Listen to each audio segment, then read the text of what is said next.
Are there any of you guys play zombies? I love you guys. Look, this zombies experience for us has been 8 years in the making. We had no idea. It's because of you guys.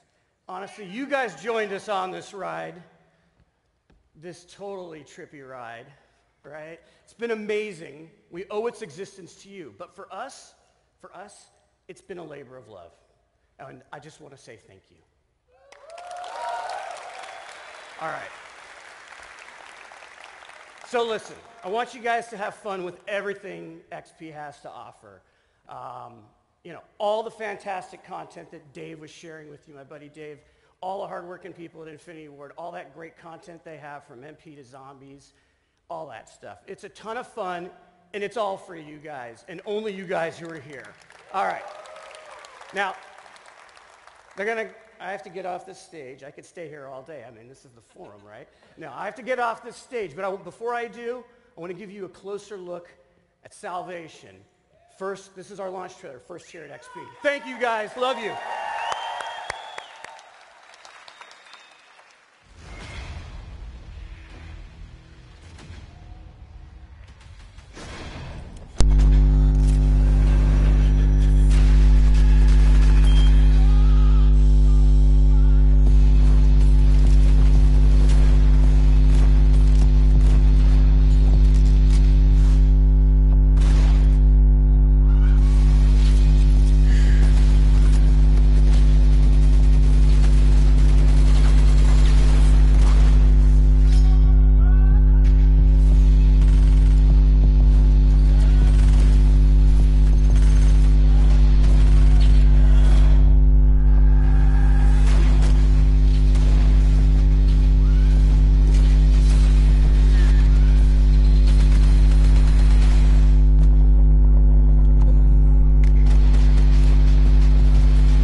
Campaign brings together a ton of new mechanics and environments which you've never seen in Call of Duty before. Now there's aerospace dogfighting with complete freedom of movement and familiar FPS controls. Zero-G battles that combine a grapple hook, gunplay, and melee. There's boots on the ground combat in the classic Call of Duty style. Ship assaults that take you from your Jackal to Zero-G to run-and-gun combat inside enemy capital ships, all in a single engagement. And you even have your own ship crib, the Retribution, where you interact with your crew, try out new weapons, and travel to your next mission in the order you choose. And of course, great cinematic storytelling with some of the most compelling characters and best stories ever in a Call of Duty game. That was our goal. And we're going to deliver this to you all with that signature Call of Duty feel that no one's been able to match. And it's all brought together seamlessly, creating one immersive experience with more player agency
carbines to set up for you.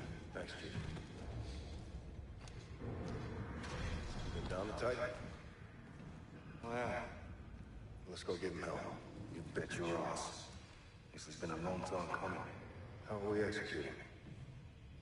Joint operation? You and me. You just do what you did at the gateway. We'll zip this place right up. Proud to be of service, Sergeant. Pride is 100% bona fide bullshit, Wraith. You just make sure the mission comes first. Copy that. Sure, the sergeant is well aware that the word proud is right in the Navy creed. I knew there was something I didn't like about you sons of bitches. That explains the white uniform and submarines. Submarines? Yeah. Only the Navy could build a ship designed to sink. Let's gear up and get evil. Sure thing. Captain! Yeah. Let's bring Ethan with us. I want him on the team. He'll be glad to hear that. He has enormous respect for the Marines. So he bloody should. Ethan, you're up. Report to Raven 2. He's coming up. Man knows what he wants. Good luck, sir. What do you say, Sergeant? It's go time, Captain.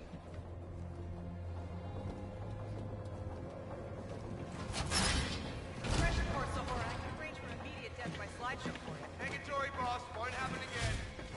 Just the men I was looking for. How we doing, boss? Raven 2 is in the gate. Be advised, that subsonic dragon in Titan's atmosphere is no joke. Who's piloting the transport? Boggs. He'll set you down easy, but be prepared for a bumpy ride. Get Air 6 Staff, Sergeant? Never. First time for everything. Transport's this way. Form up. Let's go. Rocket start. Keep it tight, Kashima. Gonna get choppy. Not a problem, Sergeant. No shame in liberating some lunch. Got a nice aisle seat for you, sir. Captain side left, number 1.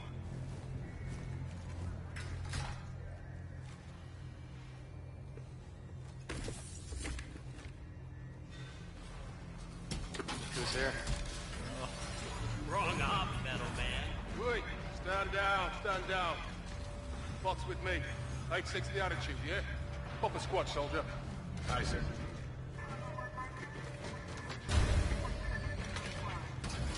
Code 1, Captain. Go for launch, Boggs. 5, 4, 3, 2, 1.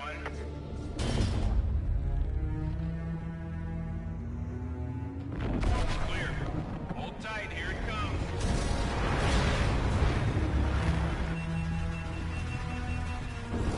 Right, guys! Eyes on me! As far as Ethan goes, I will personally vouch for this stiff metal motherfucker. He's one of us. Ethan, what's the Navy's official policy for a gunfight? Send in the Marine. As for you, Captain. You all right, Kashima? A little dizzy, Sarge.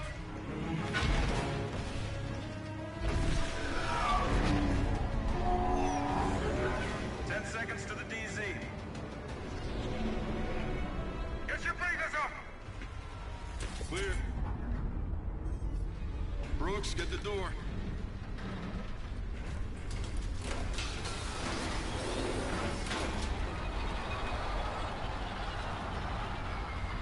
Let's be crystal on the objective.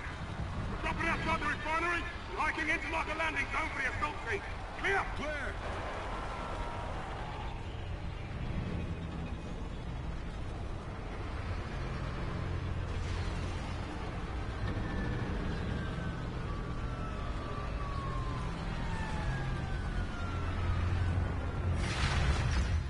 On me! Top of the ridge, let's go!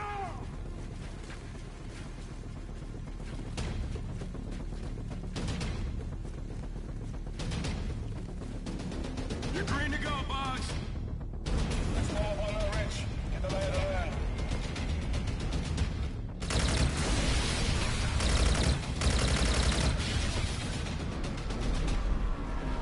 Hell yeah! That's what I'm talking about! Through the gates! Let's get it on! That's the target.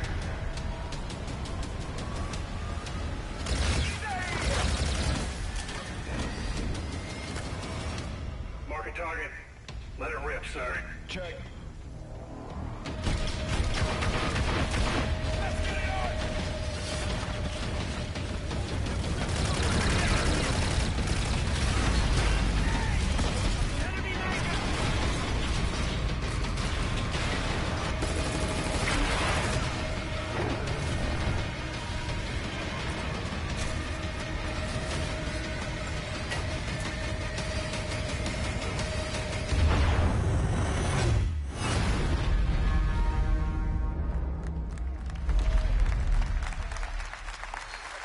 All right. It is nearly time to put your VR headsets on, to load up your paintball guns, to charge up your laser tag blasters, but most importantly, to pick up the controllers and start playing all of that. Pulling off an event like this for our fans takes a lot of hard work from both our team at Activision and also a few key partners. And I want to give a special shout out to one, our friends at Sony PlayStation. They're not only co-sponsoring the Call of Duty World League and Sunday's Championship, but they've also provided the hundreds of PS4s on which you'll be playing Infinite Warfare and Modern Warfare Remastered and Black Ops 3 DLC 4 in just a matter of minutes. They're great partners, so let's hear it for PlayStation.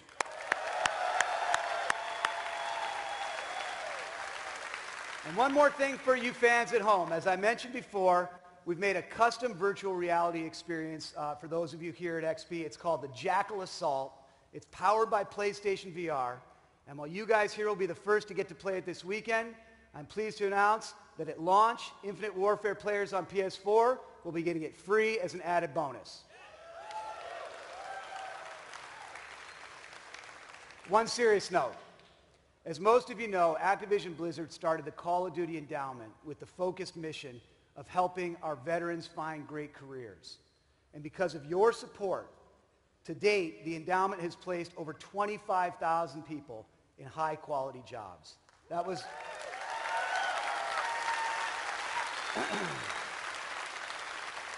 a long-term goal which the endowment reached 2 years ahead of schedule, and now we're doubling down with a new goal of 50,000 total job placements by 2019. And we're going to do it with your help. We plan to raise $4 million this year, and every cent of it will go towards this noble goal. And you can help us by tuning in to the Race to Prestige, which this year is being hosted by Team Optic. Now, we've actually got hundreds of veterans here at Call of Duty XP and active duty service members, both helping us work the show, and some of them are just here as fans, and 100 of them are sitting right here. Stand up and be acknowledged. Let them know that they inspire you as much as they inspire us.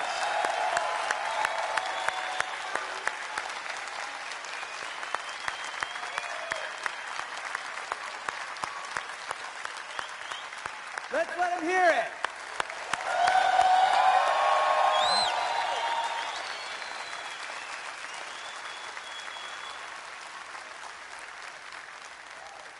I can't believe we told that Navy joke with these guys sitting right here. They're gonna come get me.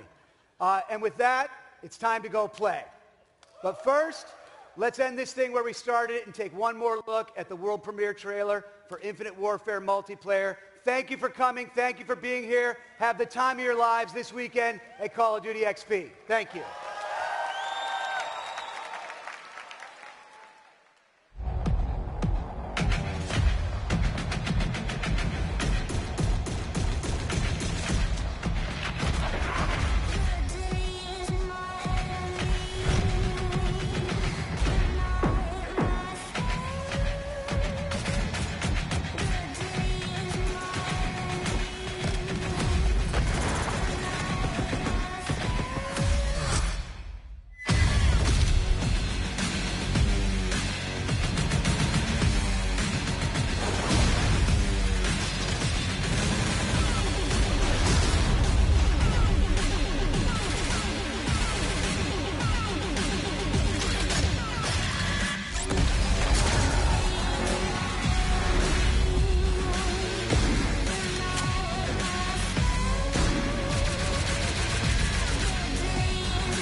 Ladies and gentlemen, hello and welcome to the 2016 Call of Duty World League Championship presented by PlayStation 4. I'm Chris Puckett, joined by Jack Courage Dunlop here in the XP Zone, and we have the greatest job in esports today. We are jumping around between all of our matches happening here in Los Angeles at the $2 million tournament. We just saw some major announcements for the future of Call of Duty, Infinite Warfare, Modern Warfare Remastered. It all looks great. The venue was absolutely hyped. COD XP is officially kicked off, and I couldn't be more excited. Today, it was absolutely crazy. A packed house as everyone is coming to see the greatest action in Call of Duty. But to catch you up on some of the action that you might have missed yesterday, we're going to take a look at where our group sorted out. In Group A, we saw Splice coming over from Europe, topping the leaderboard. They're still going to be competing against the E-United team here from the States. And then, of course, Millennium still in the running, sitting at 1-1 as well. They control their fate today. Millennium have a tough day ahead of them. Reminder, they are playing with Miracles instead of Swanee. So far, they've looked good in some stages of their game, other aspects not so much. In Group B, Rise Nation sitting atop that group, one of the powerhouse North American squads. Taking care of business on day one here at Call of Duty XP. Apotheon Esports and Hyper Games will play a little bit later. One of those two teams will be moving on to bracket play. Over in Group C, though, it is Fab Games topping the leaderboard, and this is something nobody expected. A huge 3-0 upset over Luminosity last night. We'll get into that a little bit more later on in the show, but we got to talk about Group D. Here's the biggest surprise on the first page for me. Renegades basically out. They will not make it to bracket play. Allegiance and Epsilon simply too strong for them here at XP. I like how you're still giving them a little bit of a chance. Basically out. No, they are done. Day one, Renegades is over. Unfortunate to say the least, some veterans on that squad not having the performance that they want to have at the Call of Duty World League Championship 2016. That's the first four groups. Now to the others. Group E, FaZe Clan and Elevate. Again, similar situation with Rise Nation. Take care of business. They've guaranteed themselves spots in the championship bracket. And of course, that's going to be a big match later in the day. Whoever wins the group is going to have the better bracket. So this is going to be a huge matchup when FaZe takes on Elevate.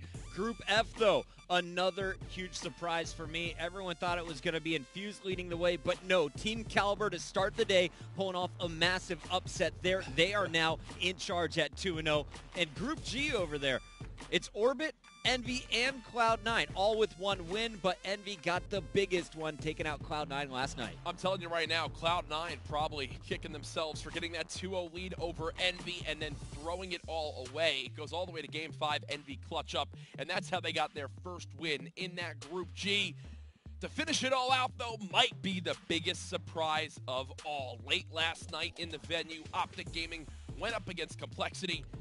Chris, they lose both Search and Destroys. They drop the series in Game 5 and will start 0-1 in Group H. That's right. So we kind of dug deep here into the storylines. We'll be doing that all day long. But to simplify it for all of you, we started with 32 teams. Only 16 are making it to the bracket. We will know who those squads are by the end of the day. And we want you to tell us which teams do you think are going through. Make sure you're using the hashtag CODXP2016 all weekend long. I've already been seeing some great tweets from people, whether it's about the games going on here, your thoughts on the new games coming out soon. I want to read them all. I've been using the hashtag myself. Got a couple nice retweets from the COD World League Twitter. It's been a good weekend so far. Absolutely. And throughout the weekend, we are going to be joined by some incredible experts. My favorite, though, has to be Professor Revan. Today, he's going to be breaking down one of our favorite hard points. Let's take a look at the map Evac. Thank you very much, Bucket. And yes, the first map you'll be seeing today is going to be Evac Hardpoint. So really quick, I know there's a lot of new viewers out there. I want to get you acclimated with what you're about to see on this map. There are two key hardpoints I want to point out to you guys. And keep in mind, when you're actually watching the gameplay, there's some things I really want you guys to look at to see what these players are doing, where they position themselves, and where the other team is spawning. So the first hardpoint I kind of want to highlight for you guys is going to be the third one, when we move over towards the vents. Now, this is one where your AR players could certainly do some damage inside the hardpoint itself. What you want to see these players doing is, as they try to get their ideal setup going, you could push out both sides of the hardpoint and essentially force the other team to spawn way far out over near the tree platform here, And the idea here is just to make the other team spawn as far away from the current hardpoint as possible, just because if they're far away from the hardpoint, well, that means it's really easy for you to rack up points. So those are the two key positions that you want to see players control for this third hardpoint. The other one I kind of want to highlight for you guys is going to be the fourth one. When you move over towards the glass hut here, now this one kind of plays out similar to the Trax hardpoint over on Fringe, where the idea here is you want to get players pushed out over towards the tree platform as well as top AC. Doing that, it'll force the players from the other team to kind of flood in through the middle of the map. And you see this narrow choke point here. It's very tough to get going through that narrow area when you have SMGs laying down fire. Once again, two key areas of the map that you want to see these teams control. When you have AR players set up in these positions, once again, you force the other team to spawn so far out that they have to traverse nearly the entirety of the map to get in and contest the hard point. So those are the two ones that I wanted to point out for you guys. Once again, two key things you got to look out for when you see these hard points pop up. Where's the team positioning and where's the other team spawning? Those are the keys to hard point here on evac. It's time to hear once again from Puckett and Jack. Thank you very much, Revan. So, of course, we will see that map in just a bit. Our players are going to be getting ready on the main stage. But before we get to the action, we got to ask you guys, did you know? Did you know the situation Mind Freak is in right now? After losing to Luminosity to start the day, they had to battle back and now are sitting at 1-1. They control their fate, and if they win against Fab Games, they could even take this group. But they got to do it with a 3-0 or a 3-1 win. And a reminder, Fab Games 2-0 in this group, not going to be any bit of an easy opponent. Mind Freak, they've got to go big. They've got to clutch up that victory to earn themselves a spot in the bracket play. Number one team from Australia. Will they make it to the bracket, or is Fab Games going to 3-0 the group? I think that's a matchup that everyone is looking forward to. Other teams that are in tough situations, you got to keep your eyes on Optic Gaming, but the squads that are at the top, it's Epsilon and Allegiance. Both teams are sitting at 2-0. We are going to see that matchup a little bit later, and the winner is guaranteed the number one seed. I don't think anyone coming into this tournament expected that to be Epsilon. If they could pull this one off, that would be a major upset over two North American squads. We talked about Fab Games. We talked about Epsilon. Those teams are the two just outside of the Elite Three in Europe, showing up at COD Champs. Another similar scenario to that last one. FaZe Clan up against Elevate later today. We've been preaching how great of a match that's going to be throughout this entire season of Black Ops 3. Elevate has had FaZe's number. Now FaZe on the biggest stage. They want that first seed, and it's all going to come down to who can win their match later on today. That bracket is going to be so important. Having the best seed, you need it if you want to make a run deep here in our 32-team tournament. We'll find out who's walking away with the biggest chunk of the $2 million prize. But before we get to the games, we got to introduce you to some of the incredible talent we've brought in. Two of my favorites, it's Mr. X and Maven, currently right now down on the main stage at Alpha. Ladies and gentlemen, welcome now to the Alpha stage. Maven here, joined by the ever glamorous Mr. X. We got a lot of great matches today. You know, the XP Zone's going to be hopping into our broadcast. Bravo, Charlie, Delta, going all over the place. It's going to be a hell of a lot of fun. But before we get into the matches, let's kind of quickly recap. Now, I know we had some delays yesterday, so we actually only had 3 matches really here on Alpha. But let's start and talk about Infuse versus TK, which kicked off the day in a big way. It's a big shocker, at least for me. I mean, you were pretty high on TK coming into the event. I thought I don't know Infuse... about high on TK, but I had a little bit of faith in That's my all heart. you talked about before the event was TK. I thought Infuse was going to come in, roll through that group. It was going to be easy. Not the case. TK comes out, wins it. Now, Goon has played absolutely fantastic this weekend. Yeah, you really needed him to step it up. He did. Went in a big way in that series, especially kicking off the CTF. Yeah. But let's move forward to our second match, then Millennium Splice. So Millennium, kind of the question mark coming in. Swanee's out. Miracle's in. What the hell is going to happen with this roster going up against Splice? It's the matchup we've really been waiting for, and Splice is able to take it even after the dropping the first game. But let's talk a little bit about our schedule now upcoming. We've got 4 matches before it gets into bracket play. The first match we're going to be kicking things off with is going to be Optic Gaming going up against Panda. Optic has to bounce back in a huge way after the upset yesterday. It's kind of crazy. I was like, when I saw this match come up on our schedule the other day, I was like, oh, I know it's going to be like an opening match. Optic should be able to go right through Panda. And they lose the complexity last night. It makes this match a whole lot more interesting. Certainly does. Olympia Legions versus Epsilon, which is basically going to decide kind of who's your first and second seed with Renegades already out. Splice E United has implications as well, depending on what maybe E United's able to do. Are they able to maybe shake this up a little bit? Because Millennium still needs to find a second win to guarantee their spot going into bracket play. And then FaZe Elevate, kind of a similar spot as Allegiance. And Epsilon, really, I mean, who's going to be not one, who's going to be two? I think it's a big match for FaZe, though. I mean, FaZe goes on, they take out Elevate, they get that confidence that they can beat the top teams going into bracket play. I think it's a big match for FaZe fans. But game one, Optic versus Panda. Can Optic bounce back? If they lose this morning, they're done. They have to get a win here. And I know that people are like, oh, this should be an easy matchup for them. I don't know. After what we saw last night, man, they have got to come out at 100%. Yeah, I think it's going to be a pretty close game. I think Panda's definitely going to make the Search and Destroys interesting. All right, well, let's get back up to the XP zone. Chris, Jack, take it away, boys. Thank you, fellas. So, Jack, I have to ask you first. Is Optic Gaming going through to the bracket? I think they are. I still have faith in them. They've always been shaky on the first day of tournaments. Now, once this team, they always get a wake-up call, and then they look better than anybody else. This is a big wake-up call here. They cannot afford to drop a series at all today. Complexity poked the bear last night, but I want to hear from our analysts. We have an expert panel with us all weekend long. Merc, Sensor, Revan. Guys, how much trouble is Optic in after losing to Complexity last night? So I think the biggest trouble Optic Gaming are going to find themselves in is that they're simply not winning their Search and Destroys, especially if you look at the players that are on this Panda roster. Nelson's been killing it in Search and Destroy ever since his debut in the league. His first ever match in Game 5 against TSM, he winds up dropping 18 kills. So for Optic Gaming, I think we can all agree, their key to victory is just winning their Search and Destroys. I just want to say this first and foremost. I have a lot of love for Too Quick and the squad on Panda. They're not going to win this match. Optic Gaming is going to be You're just straight up counting them out? Optic is going to be okay. Optic's going to make it through the bracket play. I cannot imagine a Call of Duty XP, Merc, when Optic doesn't make it through bracket play. This is the best team in the world. Yeah, I mean, talking about what sort of trouble they're in, I'm not really worried about the rest of this group stage. What I'm worried about is that bracket play.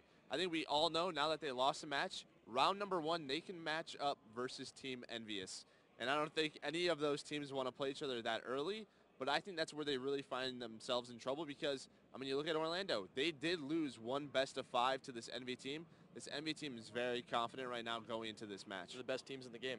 Yeah, I'm glad you brought that point up because I think we can all agree that, at least as of now, there hasn't been a team out there that's beaten Optic Gaming in consecutive series like we saw at MLG Orlando. Sure, Envy were able to take the first series, but they couldn't get it done in the second. So if Optic potentially match up against Envy in that winner bracket matchup, is there a realistic chance that they maybe lose another series in the loser bracket after that? Well, you know what it reminds me of, Reverend? It reminds me of last year when Denial and Optic faced each other in the first round as well. Denial ended up taking that series, and Optic had to fight through the losers bracket. They eventually ended up losing to FaZe. So if you're Optic right now, I think they just got to get their momentum rolling. I think Panda's a good team. I think they've been putting in a lot of work. Like I said, I know Too Quick. I know his team's been putting in his work. But I really do expect Optic to come out strong and have some momentum going through this tournament. Yeah, I mean, this is the time to do it, right? Like, obviously, you have a tough team last night versus Complexity. Okay, first match of the tournament. Maybe I get the nerves out, whatever it is. They lost both searches. They lose an uplink, which I think is pretty surprising to everybody. But, you know, this is the day. I mean, if they lose here today, they're going to put themselves either out of groups or in a really bad position in the bracket. So it's a very important day for Optic Gaming. And Mark, once again, you found yourself in a pretty similar position back at Ghost Champs, right? When you guys made that miraculous loser bracket run. Just speak about your experience a bit more. Like, if you were to give any advice for the players out there that could potentially find themselves in a similar position, what was the one thing that allowed that envious team to make such a significant run? Really, it was just about trust in one another. I think beforehand there was a lot of negative feedback to one another, not good constructive criticism, you know, trying to fix the mistakes. And I remember having a meeting after losing that first round, and I looked at Studdy and Nameless because, you know, Rambo's the sort of guy, he's a leader, strategic guy. Sometimes they bumped heads. I looked at those guys and I said, do whatever the heck you want to do, right? Like, we'll follow you. So I think it's up to them to just play their game. If they think something needs to be changed, they need to change it as fast as possible. You guys got hot at the right time, Merc. Right. That's all it came down to. And any team can get hot at the right time at this event. There's 5 to 6 teams I'm looking out for that could potentially win the entire thing. Yeah, especially with the ban to protect, you really got to approach this game in a day-by-day scenario. Now, one other group I kind of want to shift the conversation towards is what's going on with Luminosity right now. They also find themselves in a pretty tough position. Is there any way you could possibly see this Luminosity team not making it into brackets? I mean, I think we can. I just think it's up to Mindfreak beating Fab. And watching that Fab versus Luminosity game last night, Fab looked really, really strong. I mean, people talked about how strong they were of a hardpoint team coming into this tournament. They beat them 250 to 90 right off the start, and they don't stop. You could tell. That's not even close. Not even close. Yeah. And you could just tell that they were very confident, very comfortable. They had a lot of energy. When you looked at the guys on Luminosity, they just looked out of it, and you can't allow that at this tournament. I know Studdy was extremely frustrated. He was trying to get his teammates hyped up. He was like, come on, guys, this is the biggest tournament of the year. We got to go hard. We got to start playing better. I remember Spacely, Nameless, Renato, all those guys started talking to each other. It just wasn't enough. Fob was the better team in that match, and they won it 3-0. It was a convincing match. And Luminosity, they're crossing their fingers, and they're hoping that Mindfreak could pull out this win versus Fob. Well, and the issue is that conversation didn't happen until they were down 0-2. That's something you need to be talking about your teammates, getting them sort of into the zone before game one. That was before map 3, where they were like, all right, dude, like, guys, wake up. Like, this is the $2 million tournament. It was just too late for them. And because we're all players, we know what it's like. We played at COD XPs before, and we know every single match is going to count. You're not going to take any team lightly. I just think that they weren't prepared for the match. I just didn't think that they knew how good this team actually was going to come out of the gates. All right, well, a lot of matches to look forward to today. Some will determine who make it to brackets and, well, who gets sent home early. But before we get to the action, we have to hear once again from Puckett and Jack. Thank you, Revan. Here on the Control Freak pregame show, I want to point out a new segment that we will be doing for the remainder of the tournament, and this is probably my favorite one. It is the Scuff Team of the Day. Jack, we have selected 4 incredible players that went off yesterday. They are the Powerhouse Squad, and each of them will be taking home this. Yeah, no, I'll be taking home this. I'm taking this home with me. This is a beautiful controller, the Scuff Team of the Day. These guys are selected for their incredible performances that they wound up having yesterday. We'll have it throughout the weekend as we can go ahead and begin to break this team of 4 down. It's a pretty diverse group. All of them have different play styles, are on there for different regions. To start, Goonjar from Team Caliber, a leading factor in why TK was able to clutch up their first 2 matches. Now they find themselves sitting pretty atop their pool in Group H. Beezy from Lethal Gaming, a guy coming into this event that probably not a lot of people have heard of, if I'm being quite honest.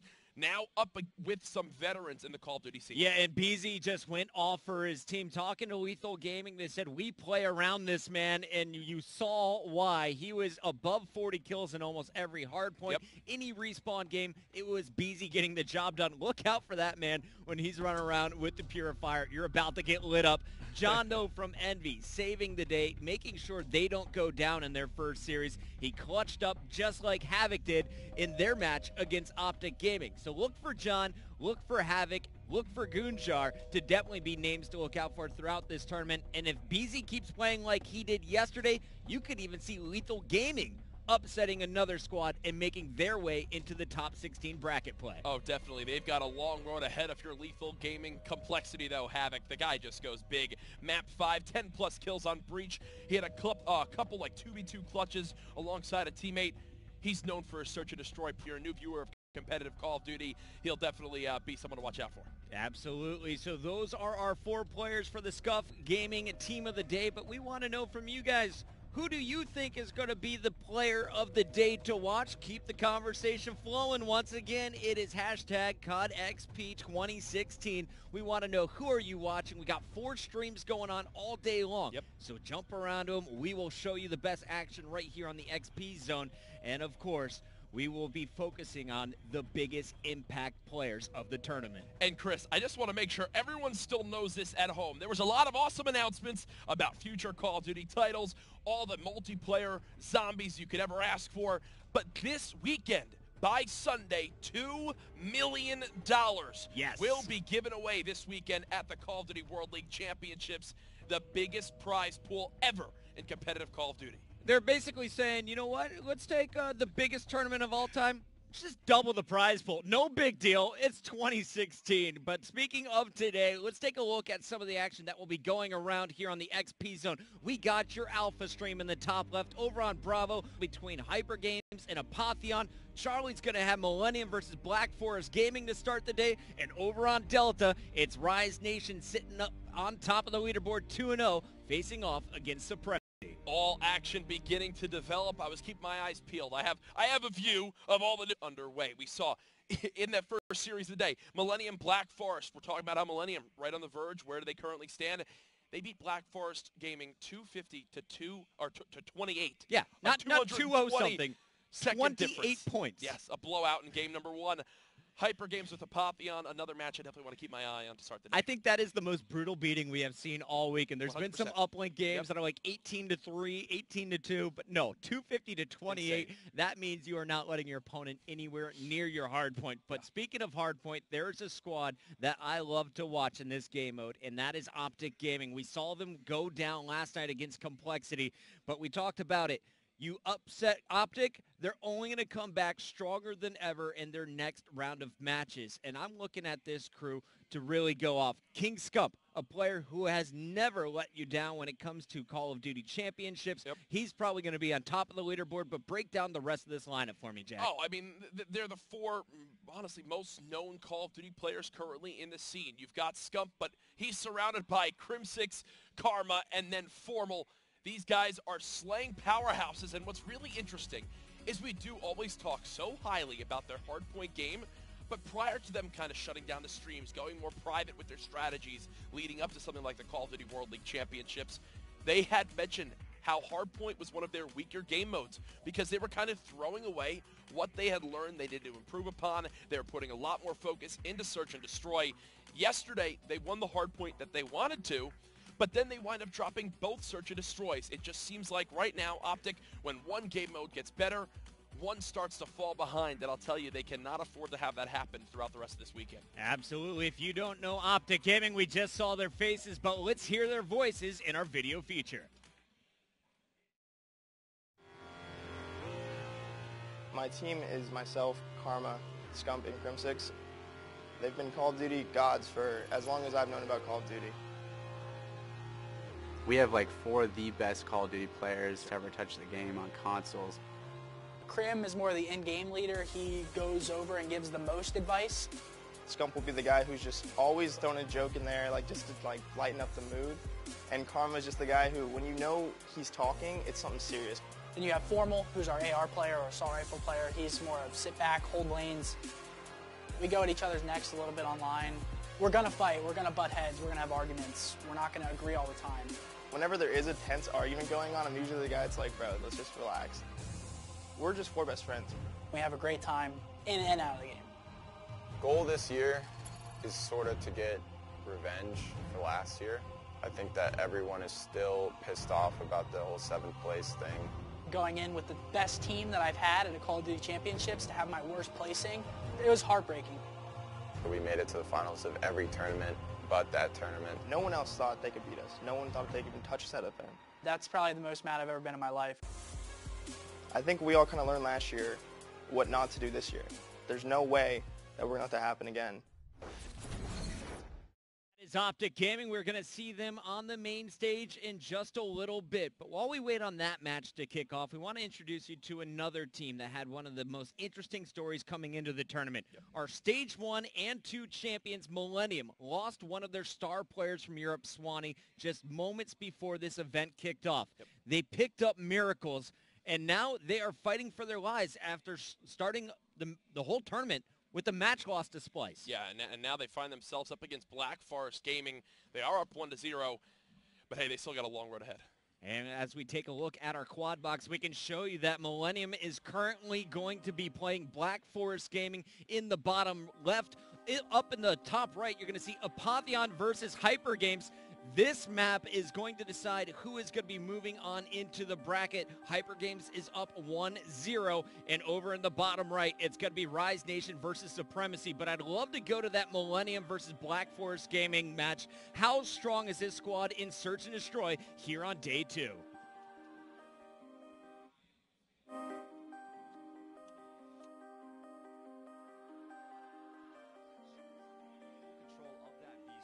Defense, yes, a few players were able to fall, but once you get to that boulder, if no one's already pushing you, if they don't have any utility, no stuns, no nades, anything to tag you up and kind of force you out of your hole, it's going to be very tough to get you down. And of course, players all the way in the back, B Street, Millennium, just doing everything perfectly so far. All right, Tommy's going to be opening up the game with the trophy system on mid-map. Tries to toss a frag over mid, but the player's able to slide just by before he tosses it. Let's see who that is playing so up inside the B bomb site for Black Forest Games. That's going to be Louis, but not too much action. Looks like there may be a gunfight here in just a moment as two Millennium players fly across the screen, one with the bomb. Of course, he does not have this information just yet, so he's trying to play for his life. Catches one, but no, he's shut down. Miracles with the headshot gets the better of him in that gunfight. Well, Revolt is going to follow him up and get back and be the next one on the bomb site. He's actually going to have to fly away with his life. And, well, Miracle's going to take that opportunity just to go and put that bomb down. But what we just saw Louis do is, well, he knew two players were outside. He had the bomb head glitch to his use, and he just left it. He just strafed out to the side, completely exposed himself to the cover, and that is an easy gunfight for Miracles. Now, of course, Cracks, though, trying to push down the top side of this B Street. They're going to have to make something happen. Jerd is just trying to keep him at bay just a little bit. Cracks able to get down and sneak the street. Not able to pick up both kills, but Ryan's going to trade it out. Ryan's going to fall inside the bomb. Now Cracks is trying to push inside, and Tommy with the LCAR-9. Well, he knew exactly where he was going to be coming from, able to just pre-fire that with the pistol. Yeah, not only that, but as you mentioned earlier, just how important that chest-high cover is, only exposing his head. This should be a pretty simple gunfight for him to win. He can pre-fire, he can do all he wants. He has the advantage. And again, perfect difference between those two teams right there. Louis, instead of using the bomb site for cover, just strafed outside to try and get the kill when he knew that two players were there. Lost the gunfight, he falls, and then later on we see Tommy use as much cover as he possibly could. That is just a smart gunfight to take. And here's that opening sniper rifle play I was telling you about. He's not going to see anything here, but that still gives the information to his teammates that, hey, nobody's mid. Expect a lot more on B Street. So let's follow the action over on B Street. Mir already tagged up and knows he needs to back down. He's well aware that he's overwhelmed. Jared's going to lose the gunfight on top rocks. How does Mir respond to this? Well, he's just going to fall back as his teammate Mad Cat is going to fall. So now Tommy and him are going to be in, well, now make it a 1v4. Everyone falls around Mir. He's going to be able to pick up one with the Man of War. He's going to be looking for the trade very quickly. And, of course, Revolt is going to get that bomb down as well. So Mir has about 33 seconds to work with before he has to start defusing. Spots the second player on B steps, not quite able to get the pick. And, well, that's going to end that round. Louis going to be able to pick up that final kill. Yeah, excellent B Street rush there from Black Forest Games, overwhelming a lot of the Millennium players, just catching them off guard there, despite the information coming from middle map that we can assume Mad Cat communicated to his teammates. They weren't able to prepare for it, and Black Forest Games came out on top with their trading. Yeah, and I think the important difference between that round, why the first offensive push for Black Forest Gaming did not work and this past one did, is Millennium the previous time had three players stacked down that B Street. They had all the angles covered, and then as you mentioned, with it being a 4 versus 2 down B Street, Black Forest Gaming was just able to overpower them. Completely outnumbered, outstrated in the situation. 4 players again from Black Forest Games pushing down the street. This seems to be maybe we're seeing the start of a trend here for the strategies. We've seen the here on the XP Zone, we are going to keep the action moving. Millennium, after dominating Hardpoint, looks like they will be well on their way to taking out Black Forest Gaming. But over on Bravo, we have to show you the action between Hyper Games and Apotheon. The winner of this match will move on to bracket. The loser most likely going to be knocked out of the tournament. Let's bring it full screen. 0. Hyper Games looking to make it 2 here. Qualification on the line. Nelson with that sniper rifle. Not going to find early, but Zed, very fast pace. He's going into B, stuns Semtex as well. Not going to connect. 1 minute 11 on the clock here. Quicker still having that bomb. This is a very slow-paced round here, Bryce. It really is, and I thought it was going to be a little bit quick here, but I mean, Zed's sitting very, very slowly actually on these stairs. Now, shoulder peek about to come in. Are you ready for this? He's about to take a little look into there, but his teammates back him up. So this is where he goes, and he does. He actually slides straight across, and Quicker Than You goes in. What a brilliant display of teamwork coming in from them there.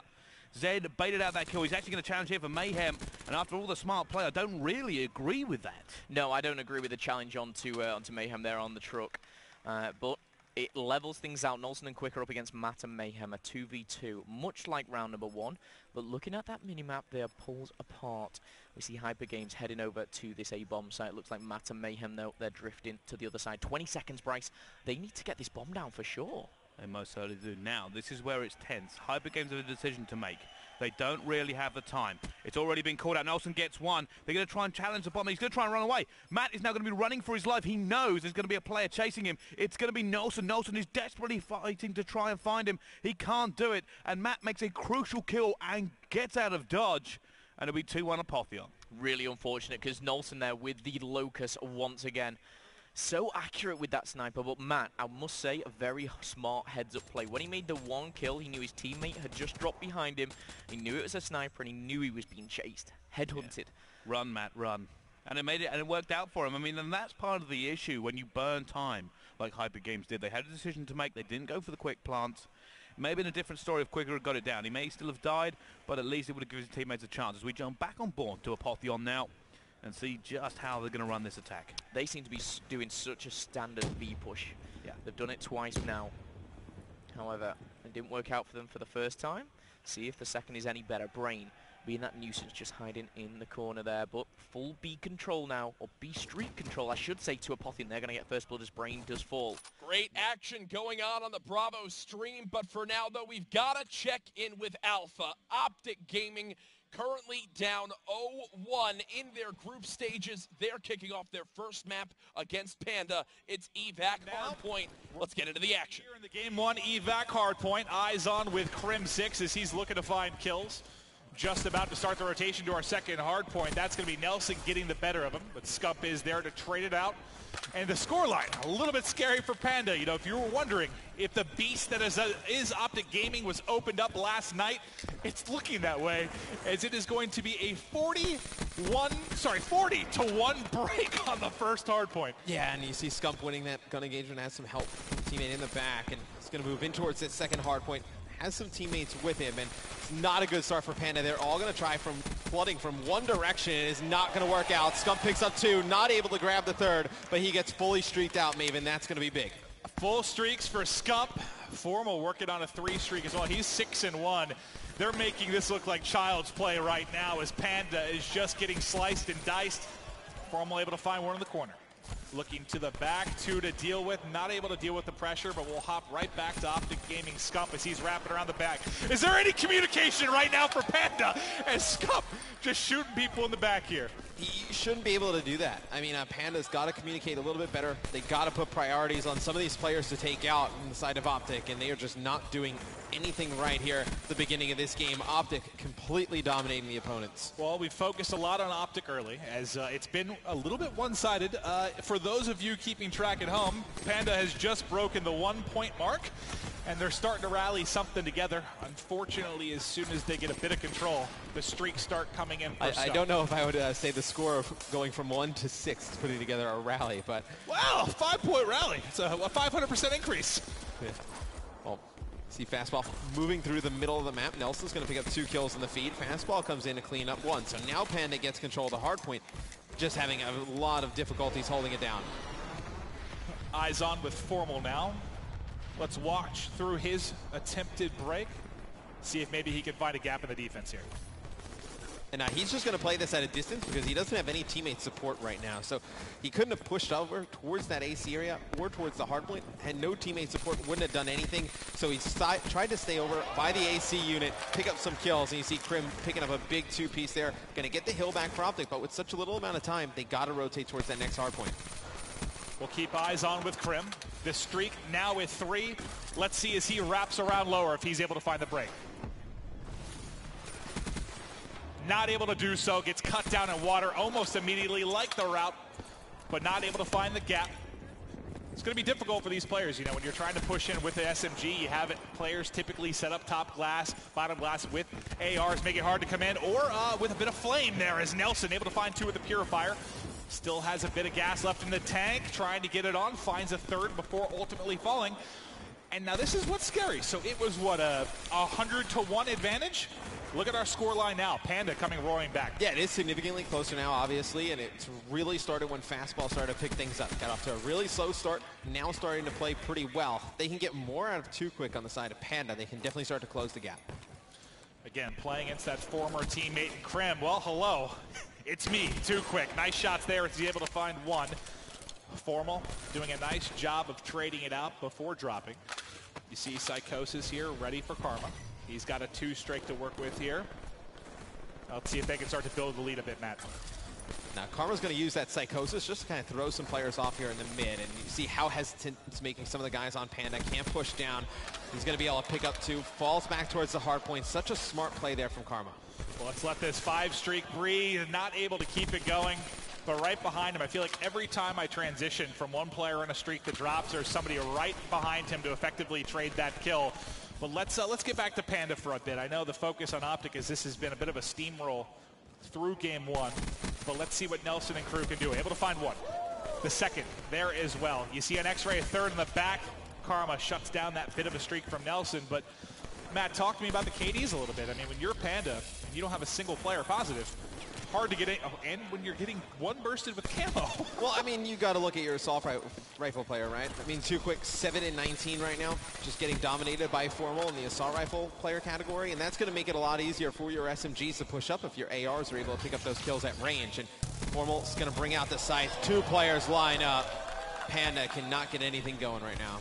And I think you saw for a second one around the right. You saw him on X-Ray coming on the wall run.